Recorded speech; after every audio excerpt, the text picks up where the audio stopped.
எல்லாருக்கும் வணக்கம். எப்படி இருக்கீங்க? நேத்திக்கோட ஸ்னோஃபால் தான் ரோடு ஃபுல்லா இப்படி இருக்கு. ரோடு எது வீடு எதுன்னே தெரியல, அப்படி இருந்துச்சு.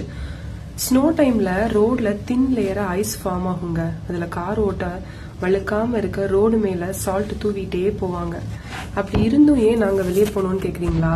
எசென்ஷியல்ஸ் வாங்க தான், வேற என்ன. இன்னைக்கு நாங்க வால்மார்ட் போனோம். வால்மார்ட்ல கிளியரன்ஸ் சேல் போட்டிருந்தாங்க. டெய்லி லோவஸ்ட் பிரைசஸ்லாம் போடுவாங்க. ஃபர்ஸ்ட் டாய் செக்ஷனுக்கு தான் போனோம், இல்லாட்டி எங்க கிட்ட எங்களை எதுவுமே வாங்க விட மாட்டான். இங்க நல்ல யூஸ்ஃபுல்லான Montessori toys, bit and play toys, பா பெட்ரோல் டாய்ஸ் அந்த மாதிரி நிறைய இருக்குங்க. நம்ம டெய்லி டே டு டே லைஃப்ல பண்ற விஷயங்கள்லாம் கிட்ஸுக்கு சொல்லி கொடுக்கற மாதிரி டாய்ஸ் வச்சிருந்தாங்க.